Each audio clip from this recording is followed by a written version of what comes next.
Assalamualaikum warahmatullahi taala wabarakatuh. Bertemu lagi kita di channel Malaysian Respon. Insya Allah dalam channel ini kita akan mengupas isu-isu semasa yang berkaitan dengan hidup kita sehari-hari lah.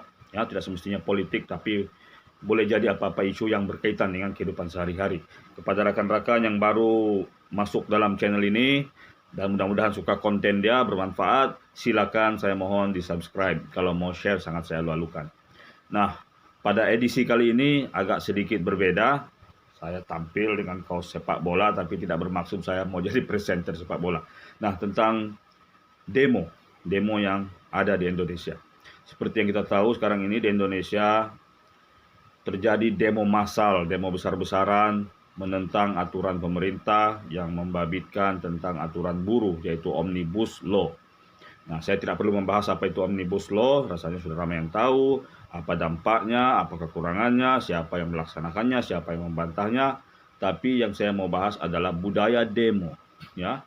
Dan mohon maaf kepada rekan-rekan di Malaysia, saya shifting ke bahasa Indonesia sedikit, biar kita semua bisa memahami secara total. Oke lah, ya. Semua orang sering menuding bahwa warga Indonesia atau rakyat Indonesia itu suka demo. Ada yang bilang mereka senang terpicu.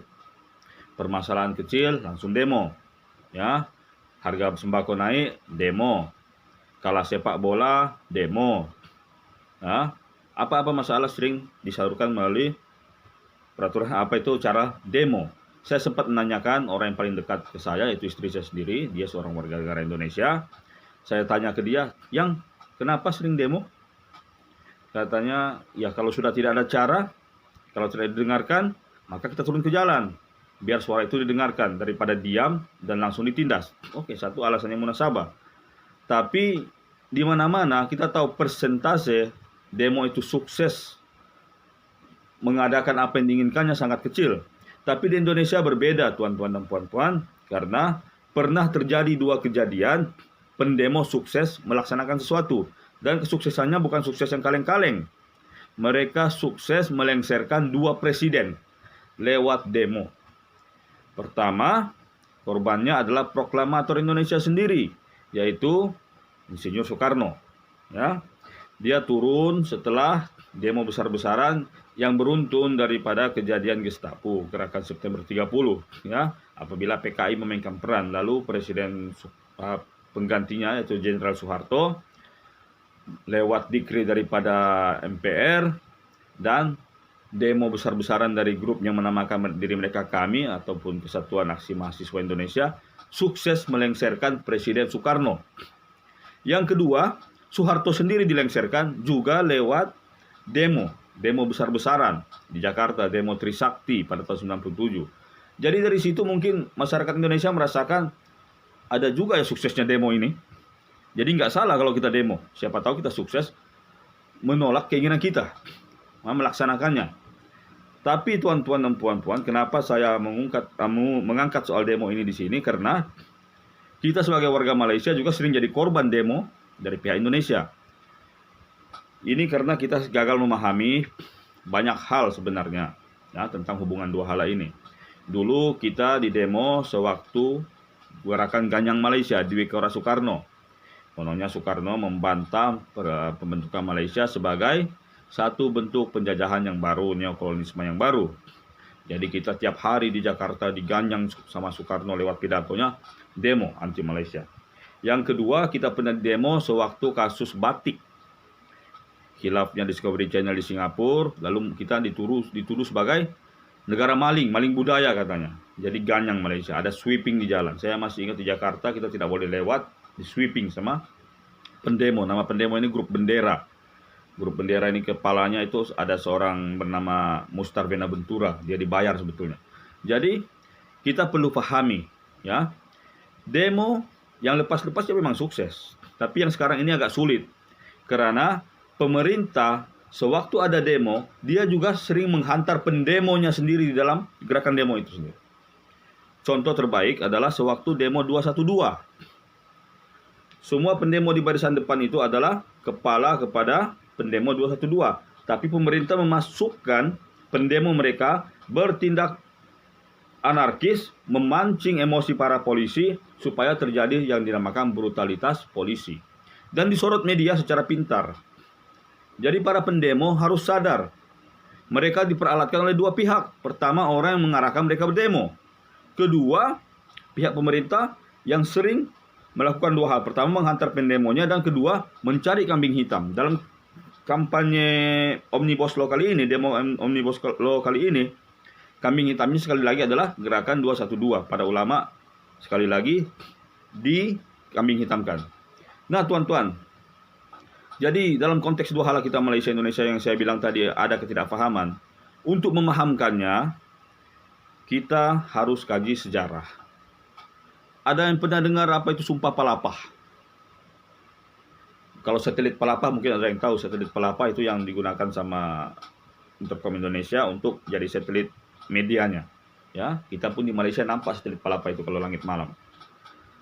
Sumpah Palapa adalah sumpah Sang Mahapati Gajah Mada, bahwa dia tidak akan memakan sebarang rempah-rempah dalam puasanya sehingga dia sukses menyatukan pulau-pulau di Nusantara. Dan setelah sukses, dia bersumpah bahwa pulau-pulau di Nusantara, dari ujung Sabang di barat ke Merauke di timur, dari Kepulauan Lawak di utara Filipina ke Laut Arafura di selatan, tidak boleh dibagi-bagi.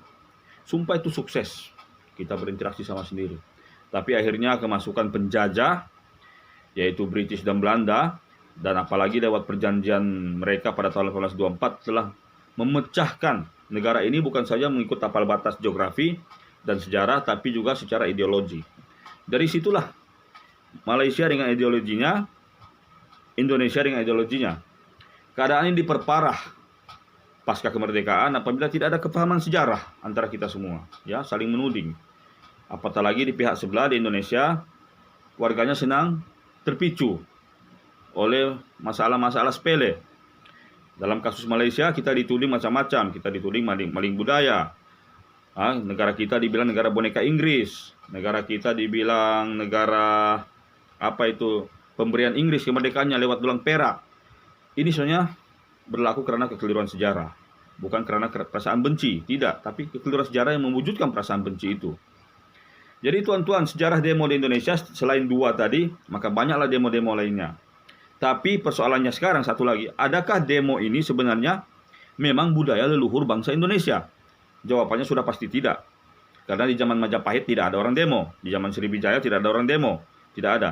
Demo yang pertama ini adalah sewaktu dasar etika diperkenalkan oleh Belanda di Indonesia. Di Indonesia semasa Belanda memerintah ada 3 dasar yang mereka laksanakan yang sangat-sangat menindas. Yang pertama, dasar rodi kopi, yaitu sistem tanam paksa. Tanah orang Indonesia diperas untuk penanaman kopi secara paksa dan orang Indonesia ditindas semau-maunya. Setelah diperbaiki sedikit, bukan lewat demo tapi lewat permintaan para priyayi Indonesia, para bangsawannya, maka dianjakkan sedikit kepada dasar etika atau dasar susila. Saya kurang pasti yang mana satu dulu, dasar etika atau dasar susila, tapi itulah antara 3 dasar yang pernah dilaksanakan. Nah, jadi keterpurukan warga pada masa itu, tekanan yang diberikan oleh Belanda menyebabkan mereka berontak.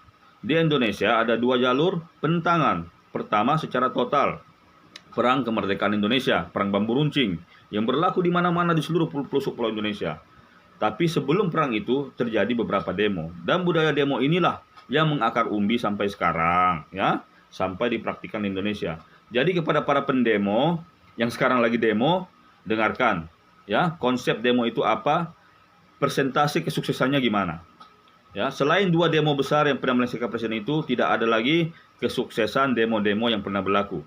Ya, sangat tidak berfaedah sebenarnya. Tapi kalau menurut kalian bisa meluahkan perasaan, unjuk rasa, namanya juga unjuk rasa, lewat demo silakan. Tapi ingat peringatan saya, pemerintah lebih pintar menanggapi demo ketimbang orang yang mengarahkan kalian demo. Lihat sendiri di televisi-televisi, di mana di Al Jazeera, di CNN, bagaimana pemerintah memasukkan elemen mereka sendiri dalam pendemo. Brutalitas polisi itu tidak berlaku. Tapi gara-gara ada tindakan anarkis, orang yang dihantar oleh pendemo. Orang Indonesia mungkin tidak tahu ini, tapi kita di luar tahu. Kita di luar tahu. Karena di Indonesia kan ada akta untuk memerap berita-berita daripada pemerintah, ya, unsur-unsurnya ada. Jadi kepada para pendemo di Indonesia, pertama, awas, ada unsur pemerintah di sana, dan kedua, untuk ukhuwah kita senusantara, pahamilah sejarah agar kalian itu tidak mendemo pula negara kami Malaysia. Ya, demo kalian terhadap negara kami dulu merupakan unjuk rasa daripada kekeliruan kalian tentang fakta. Pertama, kedua tentang kalian rasa kalau demo kan enak, bisa ke jalan. Itu di Indonesia kan sering ada yang dibilang demo nasi bungkus. Demo nasi bungkus ini adalah kalau total orang yang demo nggak ramai, maka si penganjur demo dia akan cari orang-orang yang tinggal di ruli-ruli, begitu kan? Dipanggil lalu dikasih nasi bungkus, ikut demo, dikasih sablon, ya oke, ikut demo. Ya. Jadi mohon ya tuan-tuannya, rekan-rekan saya, saudara-saudara saya di Indonesia, pahami konsep demo. Jangan karena dulu pernah sukses melengsarkan presiden maka demo mulu, nggak usah. Ya, buat para pendemo Omnibus Law, mudah-mudahan sejahtera, nggak banyak korban, nggak ada banyak korban jiwa, nggak ada yang babak belur, berantem sama polisi, nggak ada yang lempar jumroh, ya aman-aman aja mudah-mudahan. Tapi buat hubungan kita dua negara ini, ingatlah Sumpah Palapah, ya Sumpah Sang Mahapati Gajah Mada, suku-suku etnik-etnik kita di Nusantara, dimanapun lokasi geografinya itu adalah satu. Oke, assalamualaikum warahmatullahi taala wabarakatuh.